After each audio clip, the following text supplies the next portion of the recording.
Você já percebeu como é fácil gastar uma energia enorme tentando salvar o dia de todo mundo, enquanto a sua própria cabeça passa o tempo todo te lembrando de que você nunca vai ser bom o suficiente? Se você sente esse peso, eu preciso te falar uma coisa logo de cara. Isso não significa que você é uma pessoa fraca ou que tem algo de errado com você.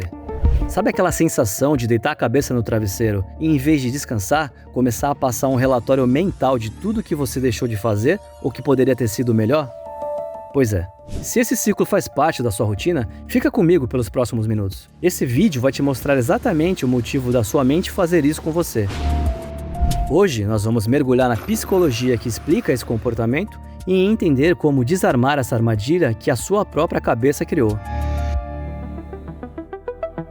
Hoje em dia virou uma espécie de fuga muito comum usar o humor para tentar aliviar as nossas tensões internas. Sabe quando alguém faz uma piada bem pesada sobre um defeito próprio, todo mundo ao redor dá risada, mas no fundo aquela situação deixa uma sensação estranha? Muita gente usa a autodepreciação para mascarar uma dor profunda. Psicologicamente, isso funciona como um escudo de proteção bem primitivo. A lógica inconsciente é simples. Se eu fizer piada de mim mesmo primeiro, eu imagino que quando vier uma crítica de fora, o impacto vai ser bem menor. É uma tentativa de controlar o dano antes que o mundo aponte o dedo. Mas sendo bem sincero, isso não funciona. Esse escudo é uma ilusão, porque quando o comentário ruim vem de outra pessoa, ele atinge a gente em cheio e machuca do mesmo jeito. O problema é que isso consome uma energia absurda. Nós agimos de uma forma completamente desproporcional quando olhamos para nossas próprias falhas. Pensa comigo de forma prática. Se um amigo seu comete um erro meio básico no trabalho ou na vida pessoal, qual é a sua reação natural? Você entende o lado dele. Releva o peso da situação, deixa passar e foca em como resolver o problema. Mas e quando o erro é seu? Aí o cenário muda de figura. A gente se transforma imediatamente no pior juiz possível. A gente se cobra, se isola e começa a se tratar com uma rigidez que você nunca teria com mais ninguém. Nós tiramos o direito de errar de nós mesmos enquanto distribuímos perdão de graça para quem está ao redor. Mas eu sinto que se eu não me cobrar o tempo todo, parece que vou deixar algum erro grave passar. Essa é a grande mentira que a nossa mente nos conta para manter esse ciclo da autocobrança ligado. Nós fomos condicionados a acreditar que essa mania de viver em guerra com a gente mesmo e a insatisfação constante são os únicos combustíveis para o crescimento.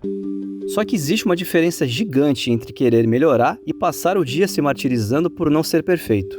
Você não é a única pessoa no mundo que anda sentindo esse vazio. Os dados mostram que quase 90% dos jovens adultos entre 18 e 34 anos carregam hoje uma insatisfação gigantesca com o próprio corpo e com as próprias conquistas. A situação fica ainda mais intrigante quando a gente olha para a psicologia por trás de um experimento muito específico feito por pesquisadores há alguns anos. Eles convidaram um grupo de pessoas para um teste simples: ouvir várias gravações de voz e avaliar quais daquelas vozes pareciam mais atraentes, confiantes e agradáveis de se escutar. Só que os cientistas colocaram um detalhe escondido. No meio daquela lista enorme de áudios de desconhecidos, eles misturaram a gravação da própria voz de cada participante, modificando sutilmente apenas a frequência para que eles não se reconhecessem de imediato. O resultado desse teste foi impressionante. De forma quase unânime, as pessoas classificaram a própria voz como uma das mais atraentes e agradáveis de toda a lista. Elas elogiaram o tom, a segurança e a clareza daquela fala. Mas olha o que acontecia quando o teste terminava e os pesquisadores revelavam a verdade. No segundo em que o participante descobria que aquela voz era dele, a percepção mudava. O encanto sumia e dava lugar à crítica, ao desconforto e à rejeição. Eles só gostaram daquela característica porque não sabia que ela pertencia a eles.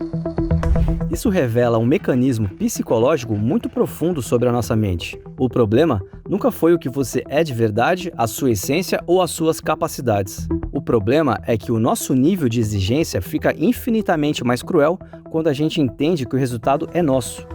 Nós temos uma tendência natural de desvalorizar tudo que vem de dentro, enquanto superestimamos o que vem de fora. Na verdade, eu só sou realista com os meus defeitos. As outras pessoas sempre parecem melhores e mais preparadas do que eu. Será que elas são melhores mesmo? Ou você apenas vive os bastidores da sua vida enquanto assiste somente os melhores momentos da vida dos outros? Essa falsa sensação de realismo é o que nos faz cair no ciclo da rejeição. A gente se conhece tanto, conhece tanto os nossos piores defeitos e os nossos medos que assume que todo mundo ao redor é perfeitamente bem resolvido.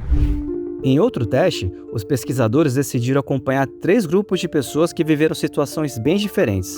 Quem ganhou prêmios milionários na loteria, quem sofreu acidentes graves e perdeu os movimentos do corpo, e um grupo de pessoas comuns que não passou por nenhuma grande mudança recente.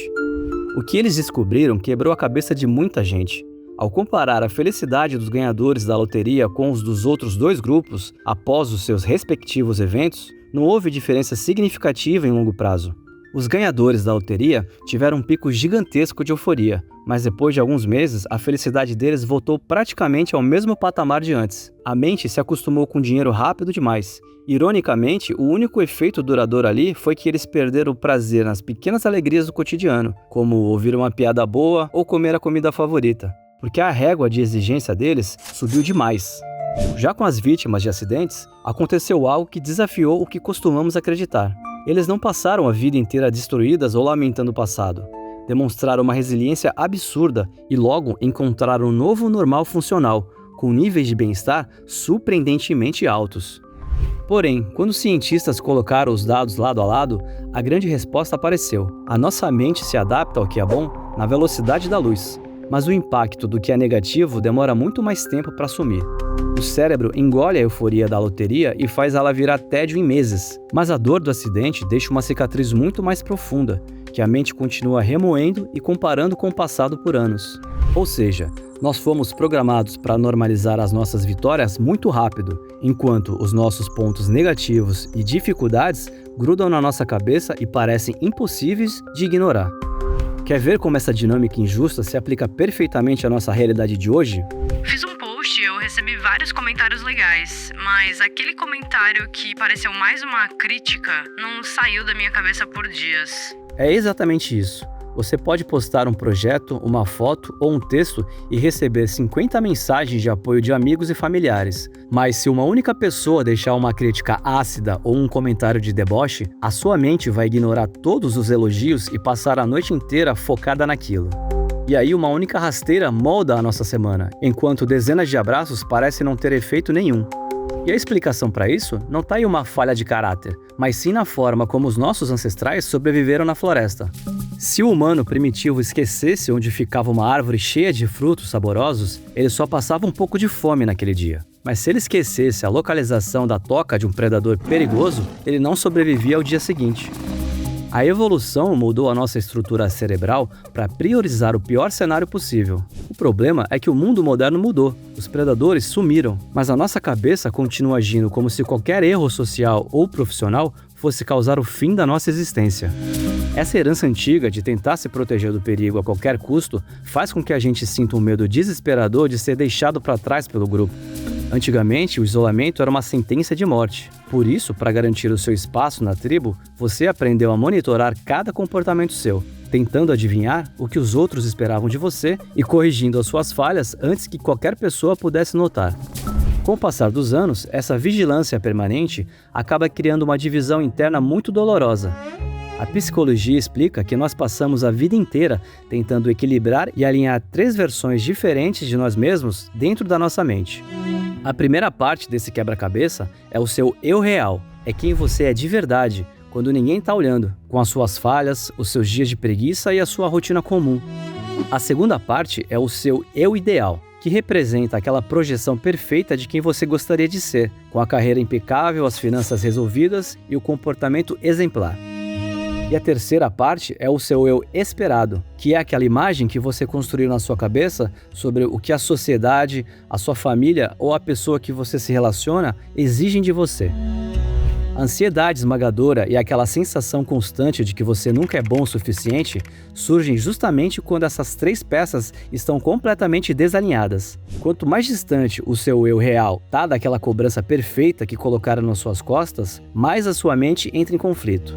É nesse exato momento que a famosa síndrome do impostor assume o controle da sua narrativa. Você começa a acreditar que todas as suas conquistas foram apenas golpes de sorte, que você enganou as pessoas para chegar até ali e que você não merece o respeito ou a atenção de ninguém. Você passa a ser legal com todo mundo para garantir que eles nunca percebam essa distância que você sente entre quem você é e quem acha que deveria ser, para ter a validação da sua tribo. Agora que a gente conseguiu clarear a visão e entender o desenho completo padrão de autossabotagem, a grande pergunta que fica no ar é: como a gente começa a quebrar esse ciclo no nosso dia a dia? A resposta pode parecer simples, mas ela vai exigir um esforço consciente para mudar a direção do seu olhar. Você precisa começar a se enxergar exatamente com os mesmos olhos e com a mesma régua que você usa para avaliar as pessoas que você mais ama.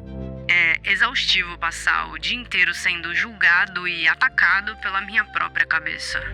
O primeiro passo é começar a questionar a justiça desse tribunal que você montou na sua cabeça. Se você é perfeitamente capaz de ser um parceiro compreensivo, de relevar os tropeços dos seus colegas e de dar o benefício da dúvida para quem está passando por um momento difícil, por qual motivo você continua se negando esse mesmo direito?